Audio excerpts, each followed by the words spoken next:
et pour tous les serviteurs de Dieu, les enfants de Dieu, les frères et sœurs en Christ qui veulent faire leur promotion dans ces sites internet. Et les Nazariens est là pour vous accueillir, pour faire vos promotions et tout ce que vous voulez. Et surtout les pasteurs pour les prédications, les frères chrétiens pour vos albums, vos disques. En tout cas, contactez le site Les Nazariens. Les Nazariens, c'est un site qui promouvoit tout le monde, hein, qui fait la promotion de tout le monde. Donc, il fait la promotion des serviteurs de Dieu. Et donc, je crois, on a tout dit. Hein. Les Nazariens, les Nazariens, les Nazariens, suivez. Nazaréens, Nazaréens.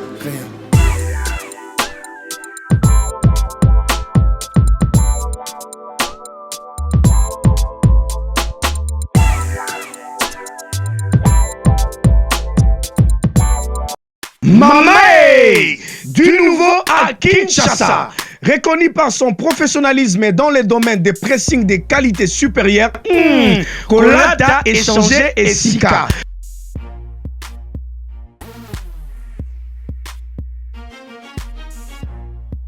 Voici à présent des différentes boutiques Papa Sola, habitants de Kinshasa. Le monde d'habillement est à votre portée.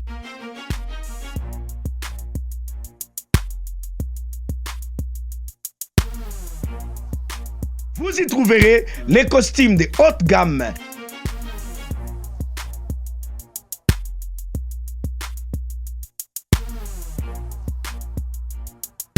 des chaussures de haute qualité, hommes et femmes.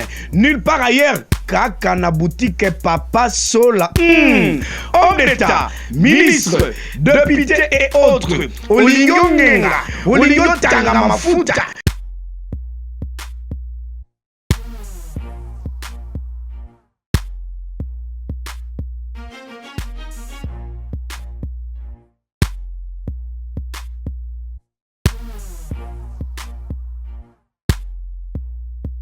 Nulle part ailleurs. Nous sommes situés à l'ancienne galerie présidentielle en face de l'ambassade de la Belgique. Vous trouverez la boutique La Bourgeoisie et la boutique Superlux Papa Sola.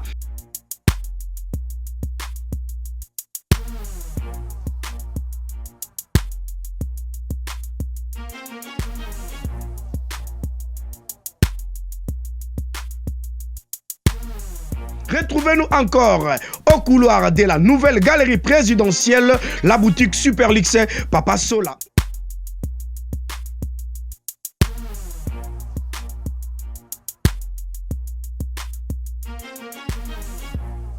Na Papa Sola Kolata, kitoko baboya sambo.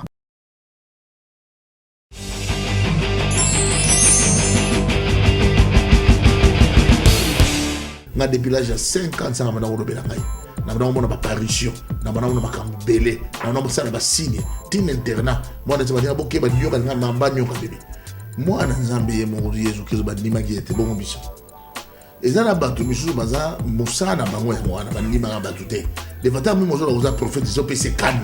mais moi, je crois que Samson a réussi sa mission. On a mis sur Otoboga. Aujourd'hui, Kamongo, il faut que je sois belé. Il y a Kamongo, il y a un multisystème. Na bani fote ne fora badana zo ba ka mususu parce que prophète za makolo de tamona makolo mudo ta makolo pelisa moto sauter moto ngana nga pasteur ba yeko na ba tanga so passer a yeko da tangi ba question de aux amis na kuta na mutumo ka lobi à chaque fois donc mbala nyonso mo sala ngo mo kanisa ngai prophète azoka vanda zufene mbala nyonso mo sala ngo kanisa.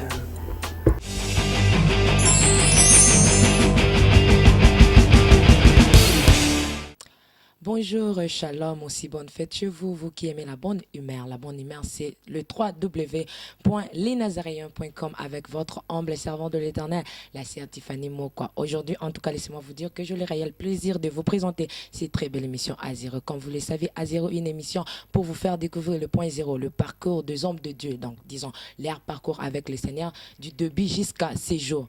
Aujourd'hui, nous avons le réel plaisir, comme je disais tout au début, de recevoir pour vous un homme. C'est un homme de Dieu, c'est un prophète que Dieu lui-même a élevé dans ces pays aussi, ailleurs du pays, que je suis avec lui. Mais avant tout, comme la coutume, j'aimerais d'abord prier ensemble avec vous et nous allons nous retrouver tout juste après. Merci, Serge Makazola.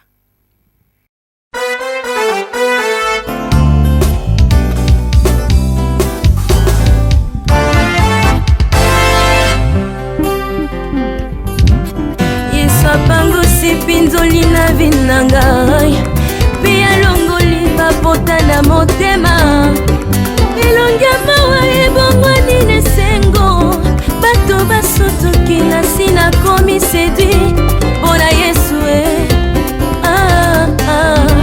mpona yesu Salomon l'homme sage avait déclaré ce qui est courbé ne peut se redresser tango yesu aye mokolo na sabata ye abongisi mokongo na ngai bato basutuki ngai nakomi geri mpona yesu mpona yesu mpona yesu ngai oyo nafandaki na beteza nazangaka moto abwakanga na mai baoyo toya na bango babonga bayaki nsima na nga bazwa guérison.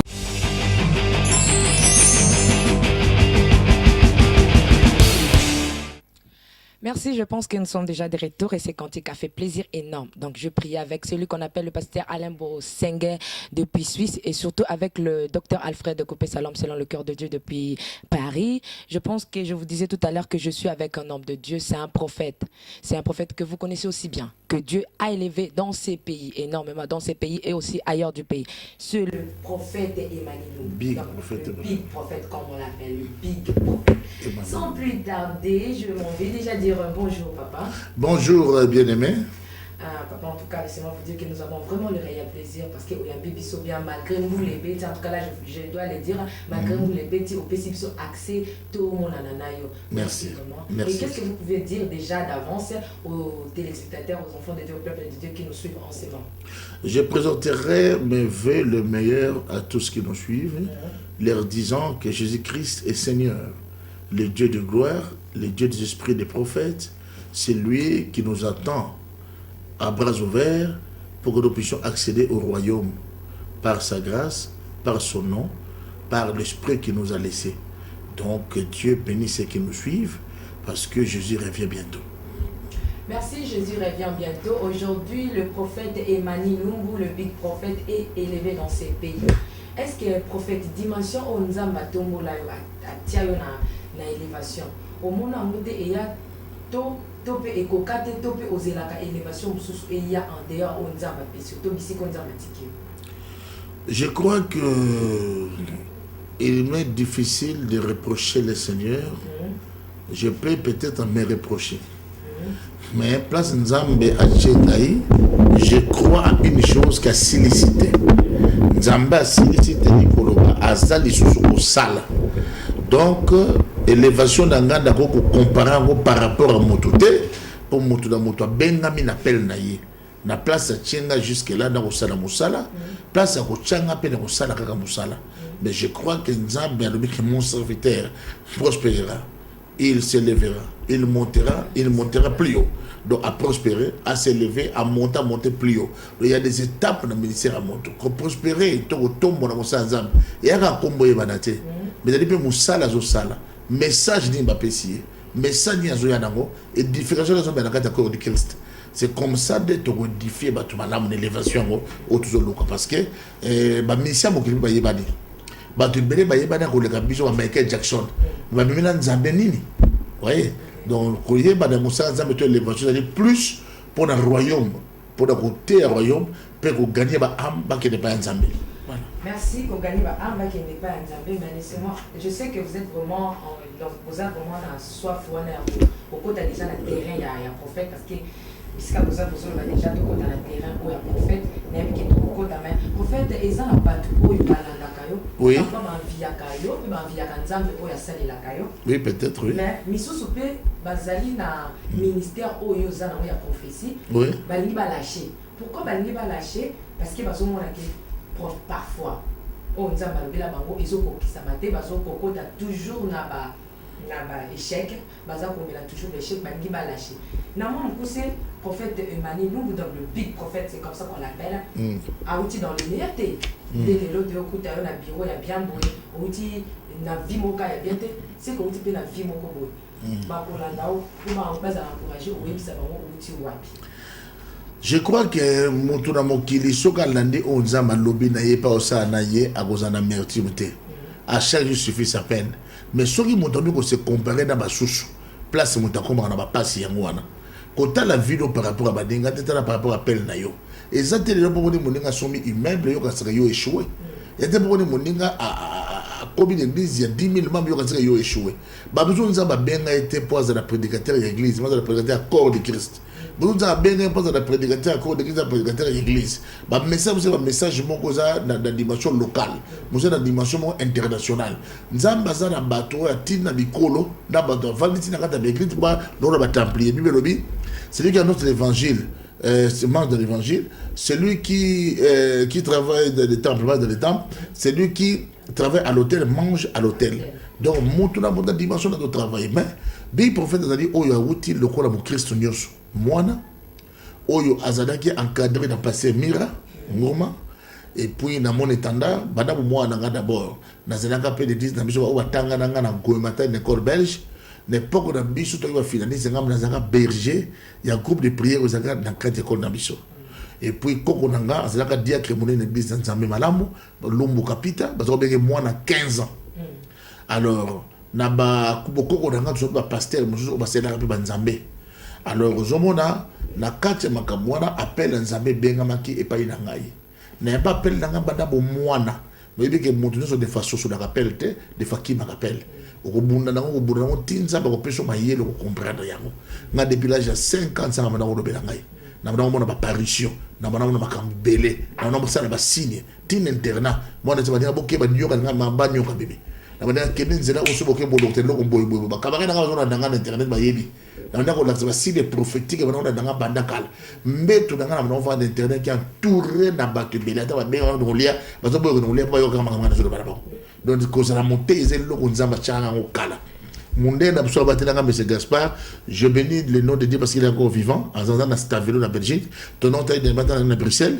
Mon dé, le wana kuta loba. A loba n'a pas de conseil. Yo tika kusa l'agronomie. Le conseil a ta droit à ta moussala. Aux âmes, il faut faire dans la place. Ils ont art à parler. Ils ont s'exercer. Dans l'éternel, mon étendard, n'a passé Mira. Na ndenge nzamba pisi mon révélation bon pambol bon pour na yebo libérer que ça ministère na. Moi je m'appelle spirituel que toi en contact bien ba témoigner nga telo parce que na bima na révélation et puis et que na ndenge nzambe. Donc les lo na zane sengo pa na kenda je suis là je pour mon père spirituel action na tout ayak ta témoigner qui j'étais à côté de lui. Je crois que moi parcours moké yango wana pour na cause un peu bref. Ok, mais en tout cas, on a le prophète, il y a déjà na terrain, il y a prophète, il y a Avanda Mingi, il y a Mela, Makambouana Mingi. Prophète, est-ce que, écoutez, les gens qui ont un parcours, écoutez, dans le bateau, ils ont dit maillot, mais si vous avez été prophète, big prophète avant de kiss. Mais, c'est ça la bonne idée. Ça n'a pas pourquoi? Parce que Christ est le bagui, bon, c'est peut-être bateau, c'est rabino pour la Komorangaï.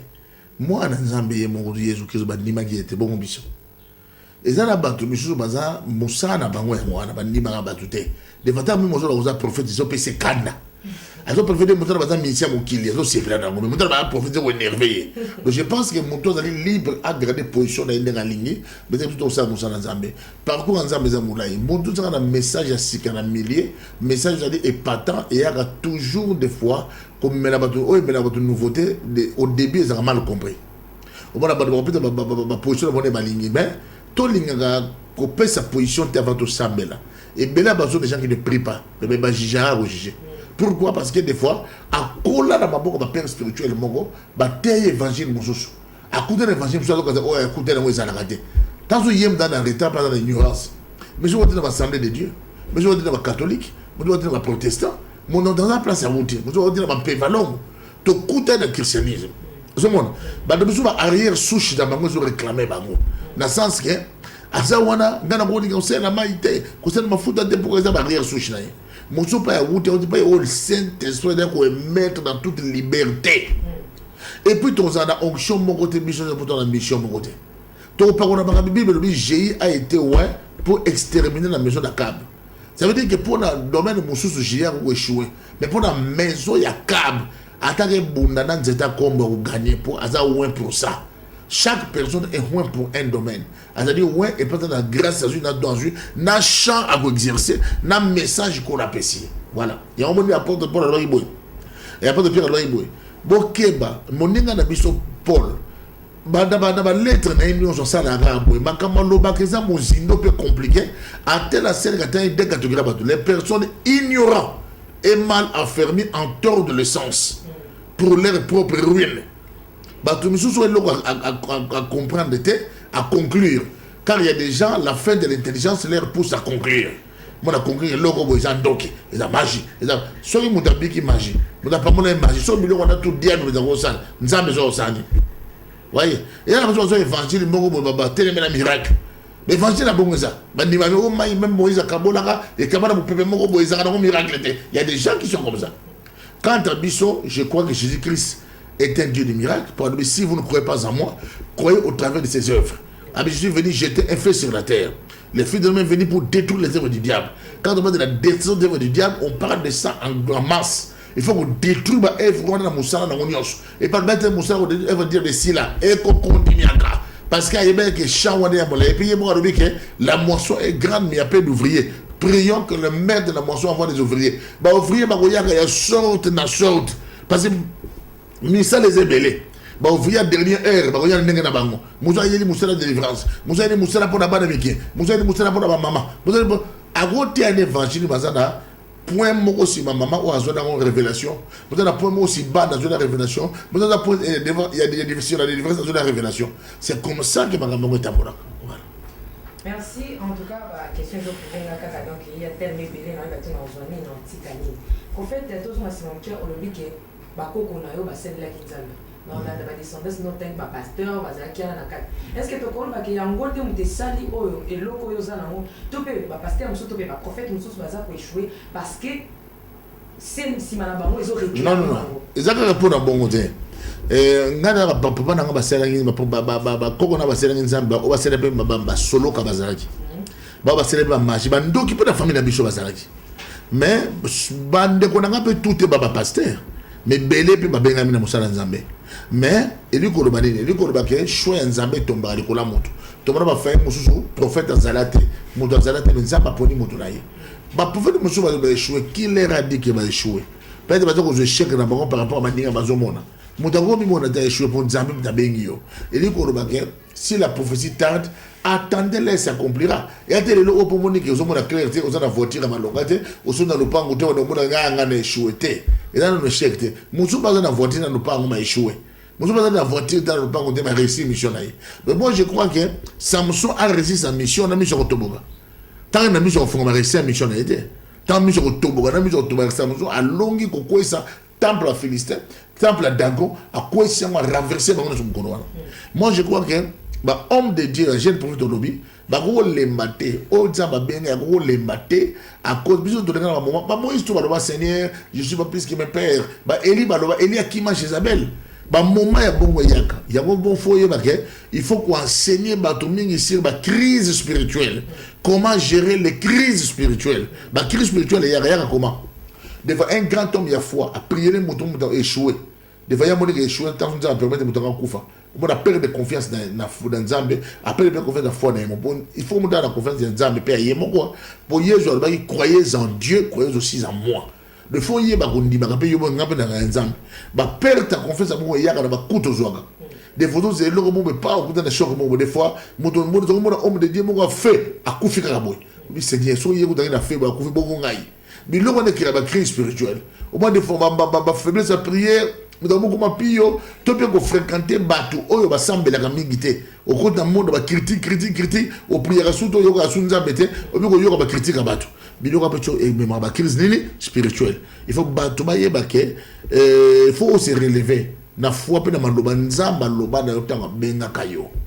De faut kota place sur terrain ngani to chana yote. Il faut moto aloka kota na champ nzambe abenga et voilà. Un prophète au 20 000 sacerdoce. Pour défendre on peut ma casse ko le kapenza. Oui. Qui bonganga na yo défendre yango. Ozo mona te ke yango ndete mutezo memisanga. Parce qu'il va défendre ça c'est dans cette base qui vient surtout mais tellement ils défendre entre eux pas dire qu'il y a des gens même sont tous un homme Jésus Messie a terminé la tombe à Jésus il y a Lazare plutôt. A bengi bonganga moko ta zuma et moko ta sende abika Lazare sort. Est-ce que comment on a pété que notre PTP makambo ko sala na on sans pour ta OK na exercice na yo sala ebele. Aujourd'hui Kamongo, il faut zobaka ebele, yezo za Kamongo te yezo multisystème. Te na bani fote, ngel fora badana zo ba kamususu. Yezo miracle o aliboso sa ngini kamata ki mai. Achie mai na vino abongoni yango abonga achie mai na mbeki abongoni na vino bona lobite il y a poto achie soyi achie moto tanga na Bible bien au moment ba pratique yezo asala na prière. Dieu n'exauce pas seulement la prière, Dieu exauce les pratiques et les cérémonies parce que Christ na Bible asala ba cérémonie belé si mais la madabiki ba guérison combien de cas de maladies ezaki na Bible ba cas belé tous les cas de maladies et bika na lolenge mon côté. Tout nzambe na style mon côté soki oyo azwi révélation abera Lazare sort et sili nango azwi révélation wana parce que nzambe alobi ne bongo o pas azwi révélation ndenge akenda wana ndenge nzambe apesi ye toke n'est pas toujours epai Élisée atlaki na mana kende koplonger na mai 7 fois na mana bikaki te Eli aselaki mai te alobi na bato moto okita azwi mai asobili ko bambeki ata nga na pasteur te okomisanga pasteur nga na prophète un vrai prophète soit avant de devenir un vrai pasteur, il faut s'affronter. Parce que pasteur, ils ont un prophète, ils ont exagéré. Il y a un prophète belé, ma père de ma zèle dans bango. Les gens qu'on a dans ma pasteur. Parce que prophète, ils ont dit tant de ma colombo, tant de ma colombo. Pélisam monte, sauter monte, sauter monte. Il faut monter dans la prophétique. Et nous sommes des prophético-sacerdotales. Tu comprends? Dans le cadre de sacerdoce, on dit, regarde les pasteur, il y a un pasteur. Son pasteur, il y a un question de nos amis. Parce que ma pasteur se comporte, on dirait qu'on terme sacerdoce dans la Bible les athées. Exode 28:1, l'obédine. Faites approcher de toi Aaron, ton frère et ses fils, et prends-les parmi les enfants d'Israël pour les consacrer à mon service dans les sacerdoces. On dit, service ensemble, les sacerdoces, c'est l'office que le prêtre exerçait dans la tente d'assignation. Les sacerdoces viennent du mot Keuna. Keuna veut dire l'office du prêtre. Keuna veut dire quoi? L'office d'intermédiaire et l'office d'interprète. Ça veut dire qu'entre Dieu et les hommes, il y a le sacerdotal. Il y a les prêtres qui sont au milieu. C'est pourquoi le Christ est le souverain sacrificateur parce qu'il dit entre le Père et moi, il y a moi. Mais le Christ, à la dernière interprète, ton dernier intermédiaire. Si le Christ est le dernier intermédiaire, pourquoi il a établi à l'église les apôtres, les prophètes, les évangélistes, les pasteurs et les docteurs? Au monde, c'est établi, on peut pas être intermédiaire. Parce que si on est à quel élo, si on est à pas penser à ça, mais c'est pour vous dire que dans les sacerdoces, il y a ce qu'on appelle l'intermédiaire. Mais les sacerdoces, ils ont une étape ébélée. Les sacerdoces lévitiques. Et dans les lévitiques, les sacerdoces, c'est Kala. Quand il y a un bel bassin de rappel sacerdoce, hôtel les alarmes. Tout le monde est meka. Oh, il y a un meka Abel. Baboma qui est na Kaya. Akufaki. Mais quand il y a un meka de Kaya Tigalaka, Aromaka Iran. Après, sacerdoce noétique paye. Dans sacerdoce noétique, il y a une arche. Noé a tout mis mbeka. Nzamba permis sur le kisto à l'ubiboy. Na kobeta de sous ma terre na ma malédiction. Pourquoi? Parce que mon terme est mon désarme bé. Sacerdoce noétique, ils ont 5 000 lakaoui. Arc-en-ciel, sacerdoce à Noé c'est le cas. Mais arc-en-ciel, tu les noms, Nicolas Zalak. Si on dit arc-en-ciel, quand il y Noé existe, pour arc-en-ciel, bimaga mou Noé. Tant qu'on bimou Noé, Nzamba de soyez féconds, multipliez, vous remplissez la terre. Nzamba de Bangango, à 11 000 lakaoui, tu les depuis jeunesse. Tu n'es pas toujours pas. L'équipe était pas Noé. Tu vois comment on a commencé Abraham et Goya. Abraham était Goya, Koutana Melchisedec, roi de Salem. Aïe, Koutana Nanin. Aïe, na lipana vino. Abraham a gagné ma guerre dans ma roi. Abraham a péché la dîme de tout. Il y a une dîme ou la loi. Il faut tant la Bible non bien. Dîme ou la loi. Dîme il y a avant loi et bima.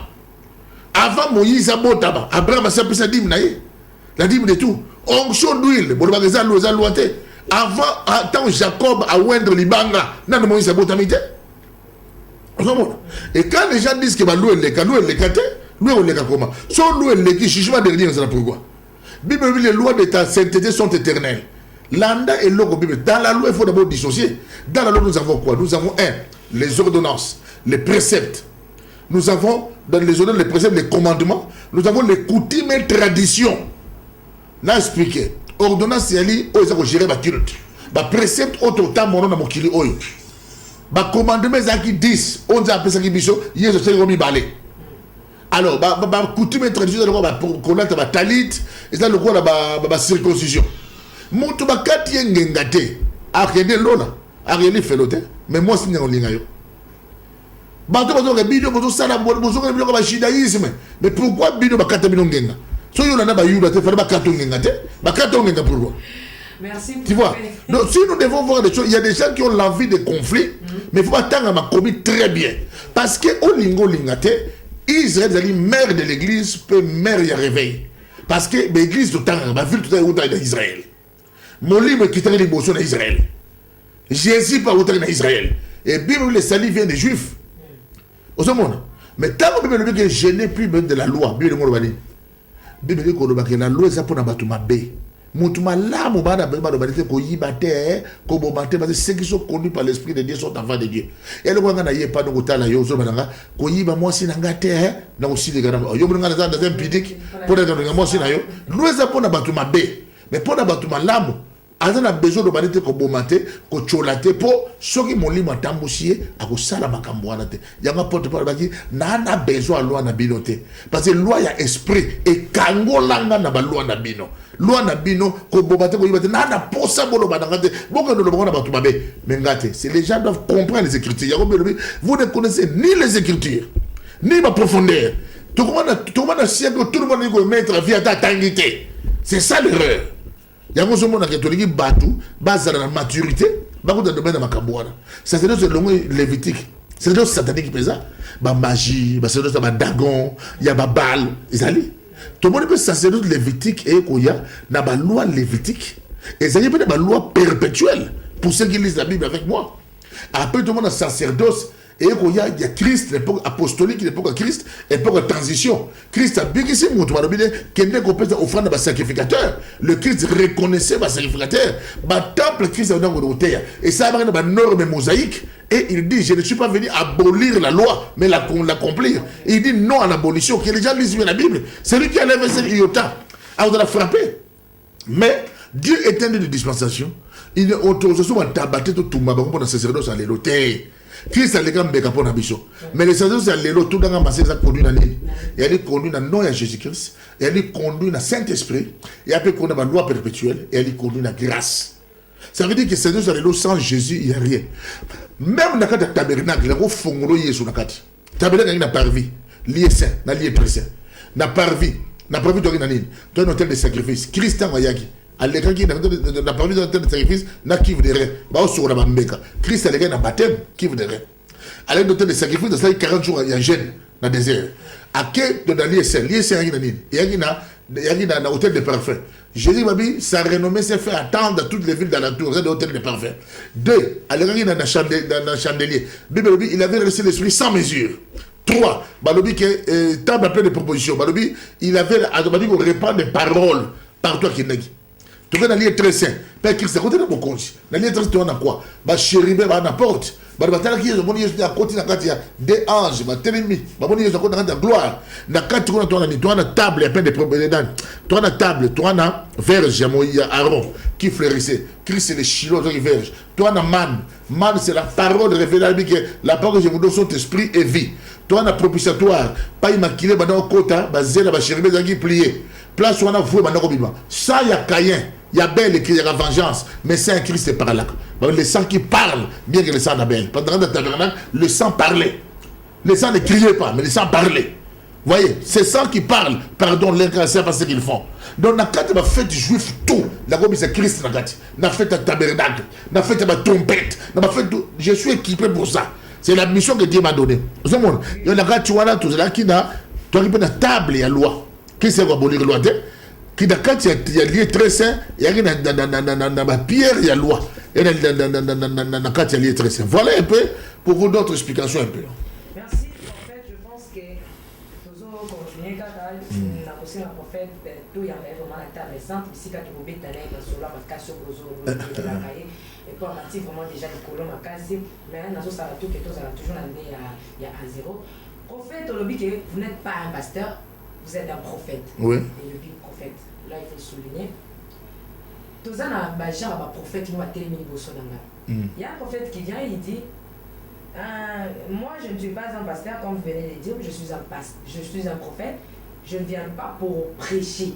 Je viens uniquement pour faire des miracles. Je m'arrête là. L'autre vient et me dit non, moi je ne viens pas pour faire des miracles. Quand même, bon, je suis un prophète, mais je viens aussi pour parler parce que je suis la bouche du Seigneur. Je viens pour parler de la part du Seigneur. Nous sommes non. Moi je viens pour prêcher aussi. Bien sûr, je suis un prophète, je dois aussi prêcher. Mais quand tu vas gérer un prophète, tu vois, tout le banane est un prophète. Baron Nios va prophète. Baron Nios va prophète. C'est ça l'erreur où ici, ça va servir à RDC. Ils ne connaissent pas le mystère de la particularité. La particularité existe. Bible, certains prophètes, pour ne pas dire tous, certains prophètes ont fait de la prophétie l'objet de leur recherche et de leur investigation. Cela veut dire que ma prophète, pour ma investigation, ma recherche. Bible dit que parmi tous les prophètes qui ont existé, il n'y a aucun prophète qui est comme Moïse, avec qui Dieu parlait face à face. Il y avait le prophète Daniel, qui pouvait expliquer l'écriture sur la muraille. La Bible dit, le roi dit, oh, de la femme du roi dit, roi, ne sois pas tombé, il y a quelqu'un dans ton royaume qui a l'esprit de Dieu, qui peut expliquer les songes. Le prophète tout expliquer ma songe. Et la Bible que Jérémie a salé, il y a Daniel a salé quitté. Pourquoi les gens veulent la problème à c'est ça le danger. L'église est coufée liawa. Montu oh ya mona kansi nzamba shukina oh ya mona. Tous les problèmes n'ont pas vu les bouchons ardents.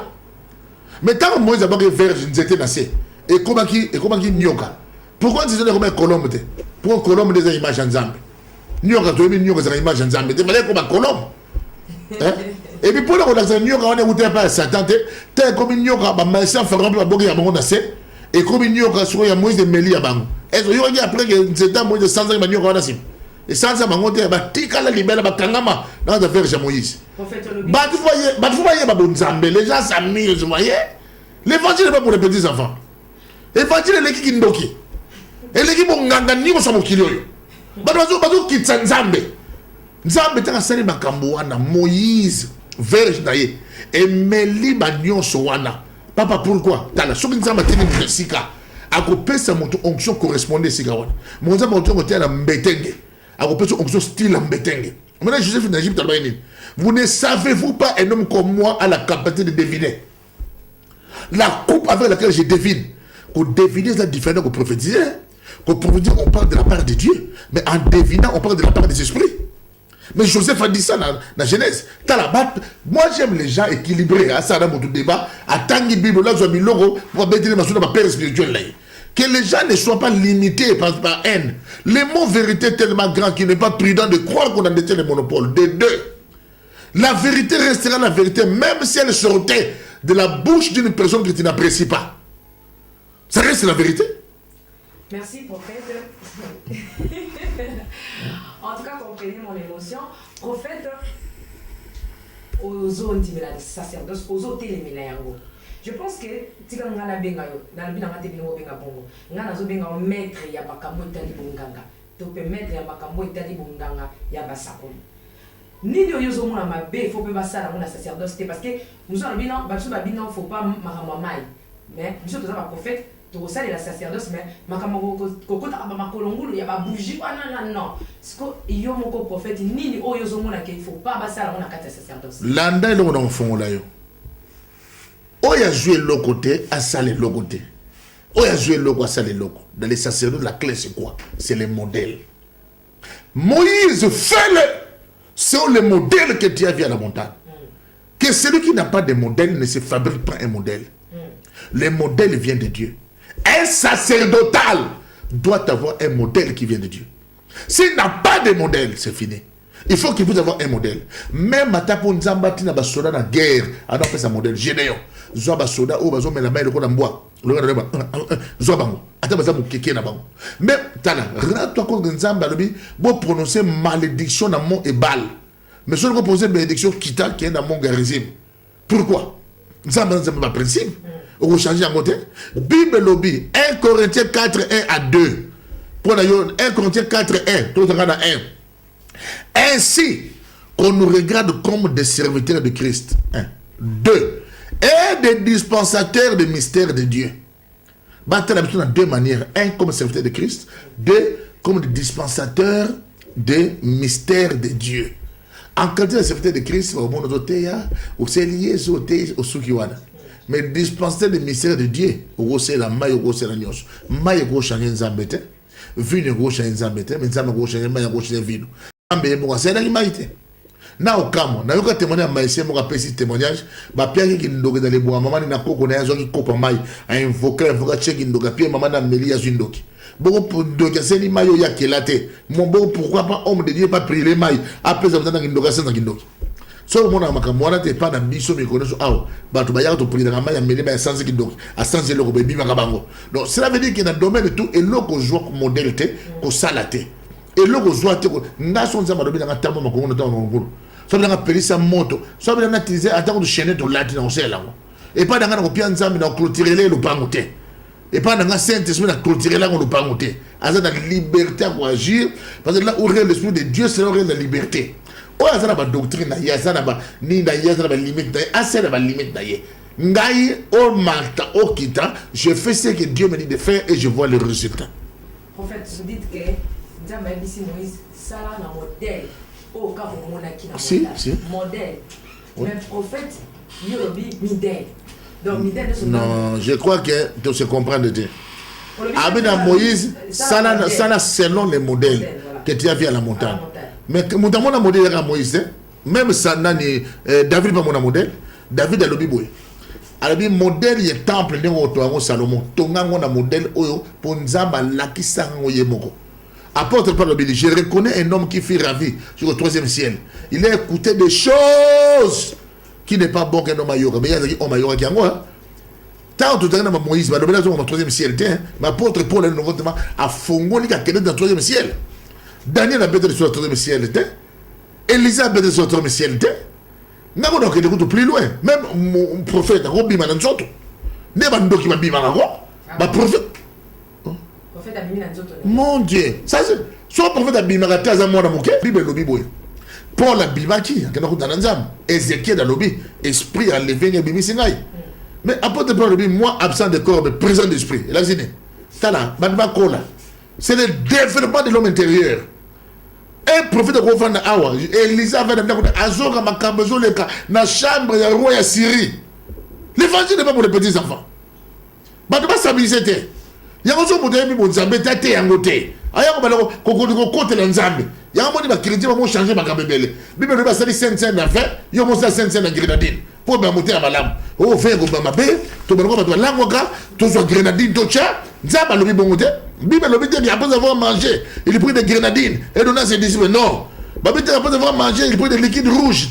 Après avoir mangé, il prit du vin. Et donna à ses disciples. Et la Bible n'a pas dit qu'il prit du vin sans alcool. Avec alcool. Mais Bible lobby en bien parce que Bible lobby que so besoin de le sangane pour connaître l'âme. Ba oyo bana ba le pa na bazana nzalaba no le pa na bango. Et ça malamu te ba denga na ba se servir te mais monsieur parce qu'on est ivre. Autant la Bible. Moi j'aime dire avec les biblistes. Mais prophète, nakuta na mutu moko alobi ba lobi à chaque fois. Donc mbala nyonso bo sala yango bo kanisa ngai. Prophète asoka vanda zuvene.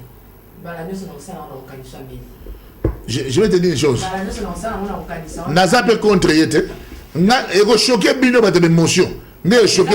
Et vous choquez bino ba de émotion. Na dans le cas niveau cardiaque na gastrite. Ça veut dire que et là on est choqué na depo foi quelque part comme après personnel. Paul Yongisho a tout mon mabulo. Bazo ko de bossa 24 et 24. Bazo ça la prière ba 100 jours. Bazo prière 365 jours.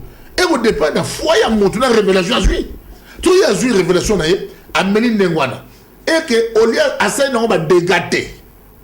Pour te boire comme Méline, on va nous faire et comme on va faire un fils de Nzambe. Mais ça, on n'a pas bon ça. T'as la Babylone, je suis choqué. Oui, que le prophète de la Bible, mon livre, c'est que mon livre, c'est que mon livre, c'est que il y a un malade. Mais mon monde, Saoul, le temps, mon livre, la Bible, tiré dans mon tagala. Eh bien, alors on a tiré mon tagala. Et puis le prophète, Isaïe, Tamola Bolumbo. Les autres, on a Tamola Bolumbo. Bon, qui m'a dit, n'a mon nez, n'a mon bon on a un monstre oui comme il y a boye bon on a compliqué nzamba sana makamzo na Bible et choka batu nzamba otana choc na yote mais nzamba otana makambo mosusu nene ya mwezali Ozomona. Makamzo nzamba ça na Bible, attention, c'est compliqué. Et ça peut être biso ba y mettre le bango. Ta bazo benga David l'homme selon le cœur de Dieu. Et c'est mon thème nzambe go pone loko bina kindomba. Ba pour David abomisi mwasi abatu et mubali abatu pas mwasi na ye.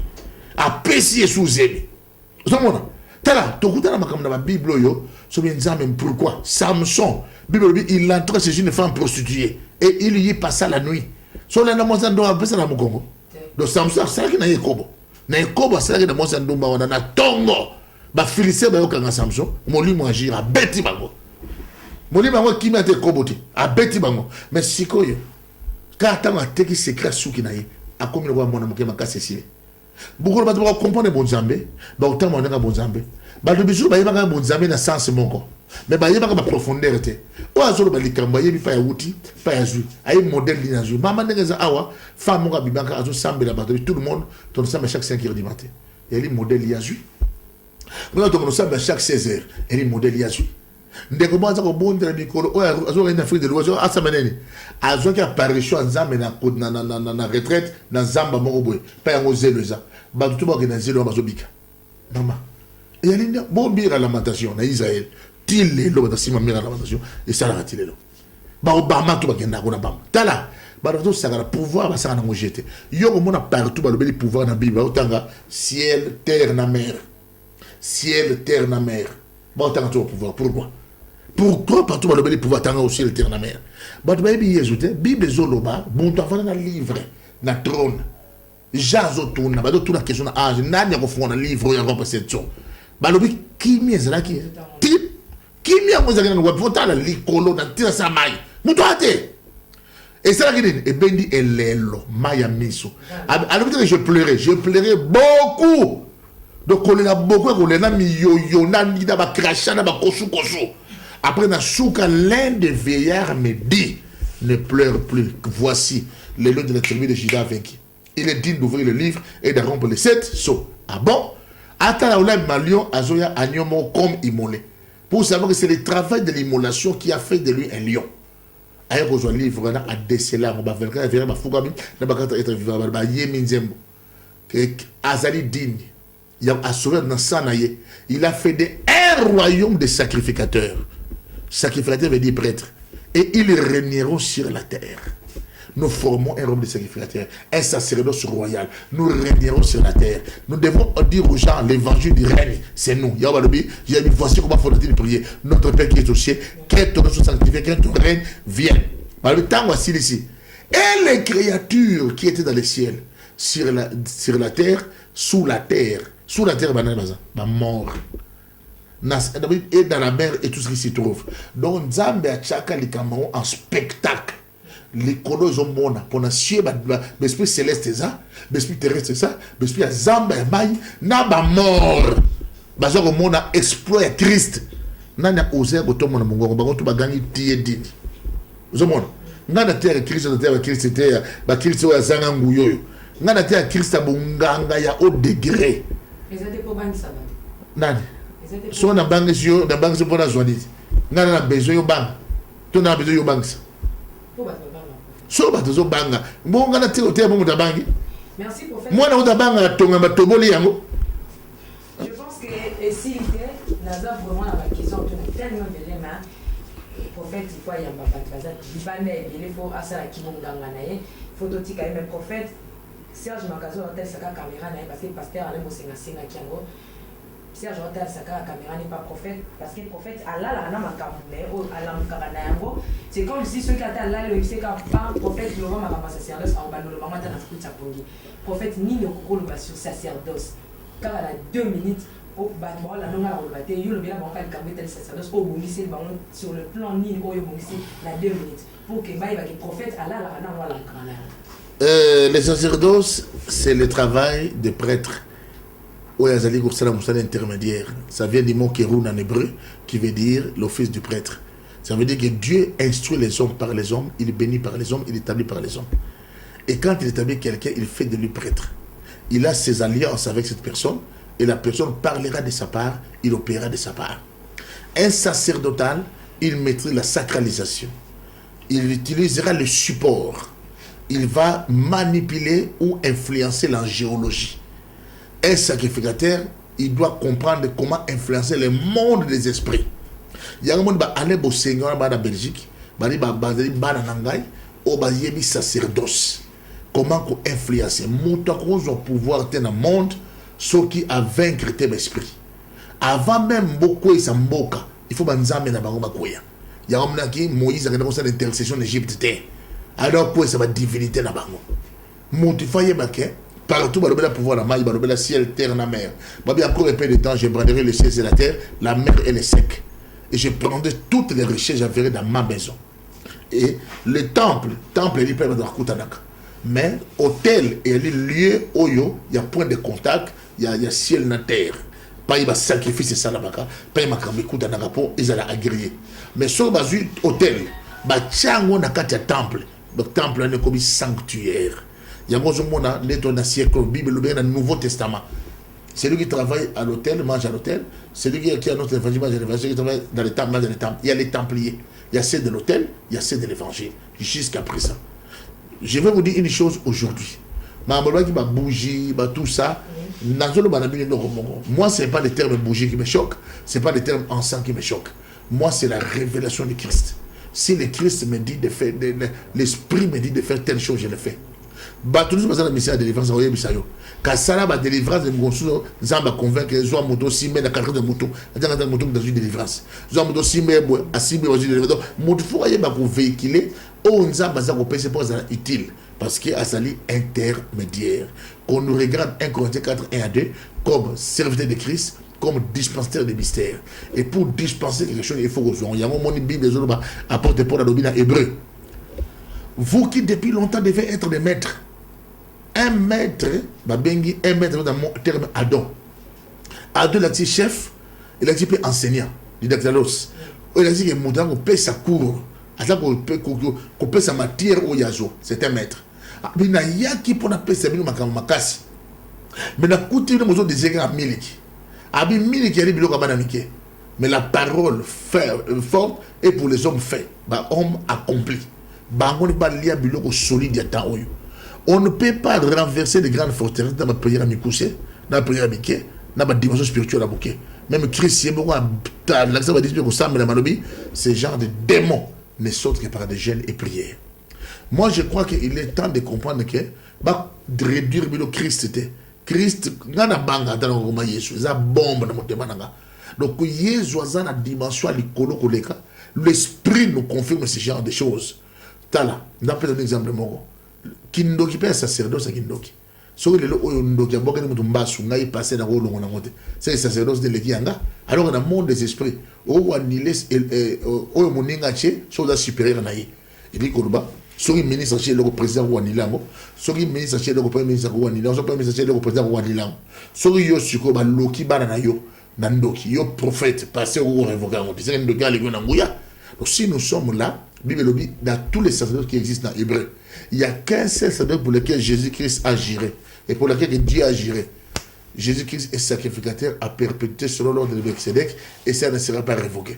Le sacerdoce, agira dans le sacerdoce de Jésus-Christ selon l'ordre de Melchizedek. Ça veut dire, appartenant à cet ordre dans le sacerdoce, je suis prêt à annuler les autres sacerdoces. Il y a magie, il y a bonganga, il y a solo, il y a bonganga. Bonganga, là, il y a pauvres. Sacrificateur veut dire prêtre. Tu vois? Parce que dans mon dictionnaire, que veut dire sacerdoce? Que veut dire sacrificateur? Que veut dire prêtre? Et aider. Mais nous, en Christ, nous annulons tout. Mais comment? Dans le sacerdoce, tout moment, il faut y écouter. La Bible dit, mon peuple périt faute de connaissance. Puisque Dieu a rejeté la connaissance, je dis rejeté toi et tes enfants. Et vous serez dépouillés de mon sacerdoce. La connaissance, ça s'apprend. Dans la boue du sacrificateur doit sortir des choses. La loi et la science de Dieu. Et Christ a revenu dans Luc. Alors, vous, docteur de la loi, vous avez ôté la clé de la science. Vous n'êtes pas entré vous-même et vous avez empêché d'entrer ce qu'il voulait. David a dit, il y a une science au-dessus de ma portée qui est le plus haut auquel je ne puisse accéder. Bible dit, connaît-il le balancement des niais, la sagesse de celui dont la science est parfaite. C'est le Dieu d'Israël. Alors, dans Job, note le lien des Pléiades, détaches-tu le cordages de l'Orient, fais-tu paraître l'air dans les signes du zodiaque. azoba makambo ya minene Job abungaki comme na vasteté à grandeur en Nzambe qu'on a savoir profondeur donc so na bandi ko funga makambo oyo c'est ça j'ai même une université sacerdotale ezali institut supérieur de sacerdoce je suis conférencier pour makambo oyo il y a des biloko de rôle bon na mukolo mon côté et des biloko ça va vaste c'est un cours il y a tout ce de en géologie à Pamba toi on a cours en géologie biblique ésotérique en géologie kabbalistique, en géologie de la mission, les codes prophético-angéliques, les anges territoriaux. Toi, on a quand même bien remercié ange. Donc, comment faire les anges? On a quoi ange? Ce qu'on a sacralisation. Donc, dans le système, il y a tout vibratoire. Donc, ma cour est belle.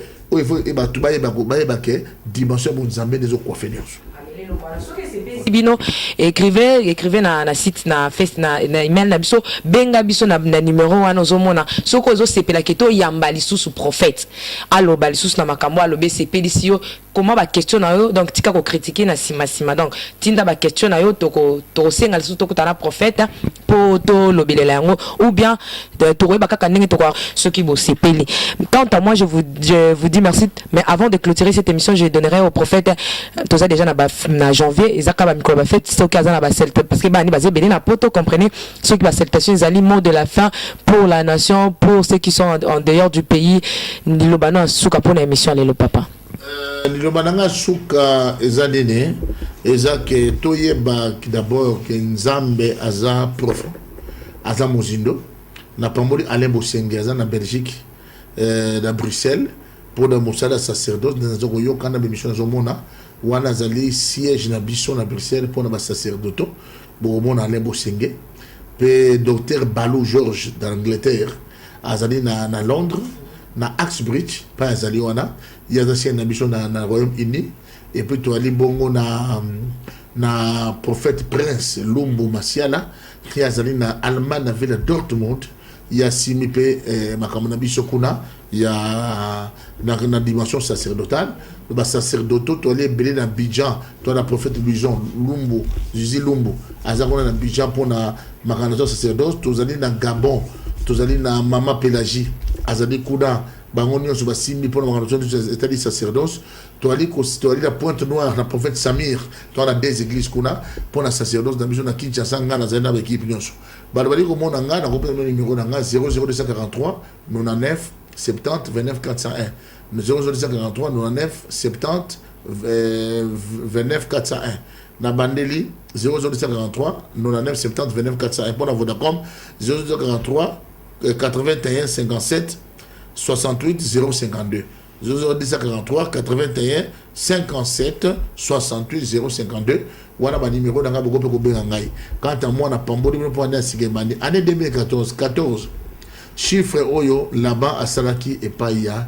Jacob et Jacob a salé pas là-bas parce que na ko soit Rachel naye il faut soit Rachel nayo année oyo obimana Rachel là-bas Salaki ne pas déjouer et à un moment de prévenir il faut longa yango ata ba obimana prévenir pour soit Rachel nayo yami balé na 14 ans ba fille du bazako bala et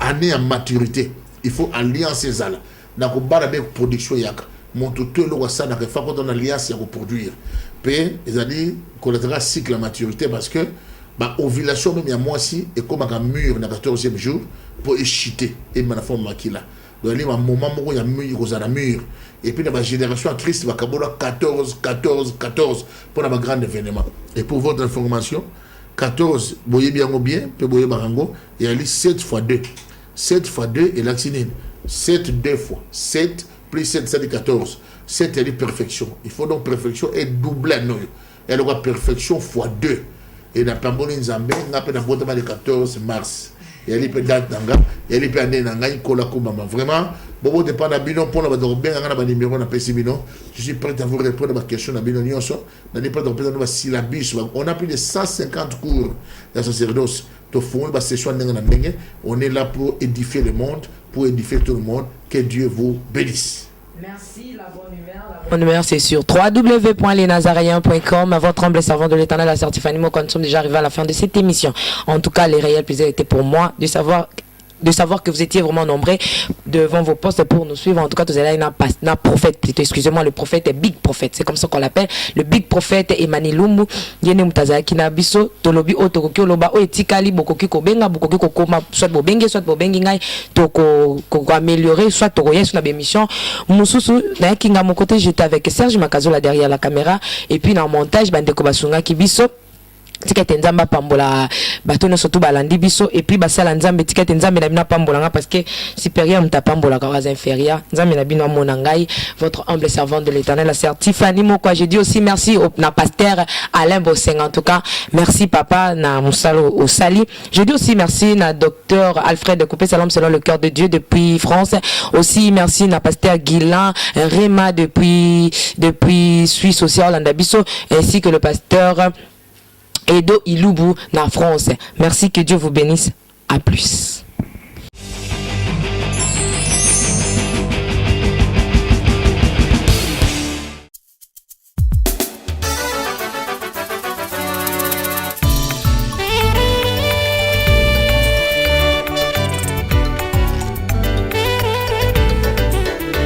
Namokilo ya semo ningami bato babanga kabai babunga namokilo ya semo ningami bato saka bato ba moyen miso motemo na kamola yite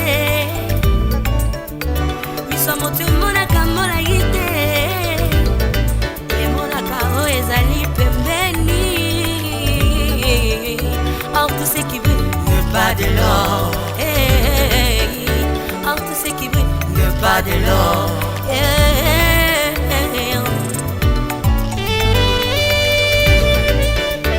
Yango pona vinanga Tiffany mokwana banga kate pona yebi naza elembo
Alléluia, bien-aimé.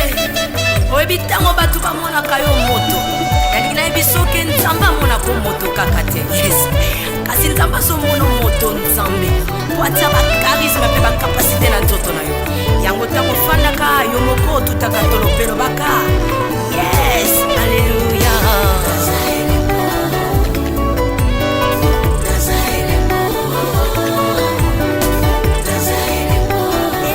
Bena nzoto nanga il